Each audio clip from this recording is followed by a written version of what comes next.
Hi friends, இன்றைக்கி snacks series 4ல் பார்க்க போகிறோம். இன்றைக்கி கொஞ்சம் டிஃப்ரெண்ட்டாக பண்ணலாம். எப்போ பார்த்தாலும் பொட்டேட்டோ ஃப்ரை செஞ்சு போர் அடித்தவங்களுக்கு இந்த டைம் நான் பனானா ஃப்ரை செய்ய போகிறேன். ஆமாங்க, ஒன்றும் இல்லை, வாழைக்காய் வச்சு தான் ட்ரை பண்ண போகிறோம். ஸோ வாழைக்காவை நல்லா தோல் உரித்து எடுத்துக்கணும்.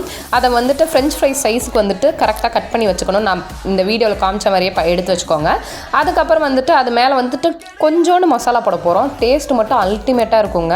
அதுக்கு ஃபஸ்ட்டு மிளகாத்தூள், மஞ்சத்தூள், உப்பு போட்டு ஃபஸ்ட்டு நல்லா பரட்டிக்கோங்க. அதுக்கப்புறம் நல்லா ஒரு 1.5 ஸ்பூன் கார்ன்ஃப்ளவர் சேர்த்துக்கோங்க. ரவா சேர்த்துக்கோங்க. ரவா எதுக்குன்னா கிறிஸ்பினஸ் கொடுக்குங்க.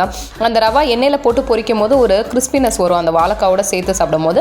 ஸோ அதை போட்டுட்டு நல்லா உடனே நம்ம ஃப்ரை பண்ணலாங்க. இதுக்கு வெயிட் பண்ண வேண்டிய அவசியமோ ஊற வைக்க வேண்டிய அவசியமோ இல்லை. ஸோ டக்குன்னு பரட்டிட்டு எண்ணெயில் போட்டு ஃப்ரை பண்ணி எடுத்துலாம். 5 நிமிஷம் தாங்க ஃப்ரை பண்ணணும். டக்குன்னு 5 நிமிஷம் கூட ஜாஸ்தி தான், அதை விட கம்மியாகவே டக்குன்னு ஃப்ரை ஆயிரும்.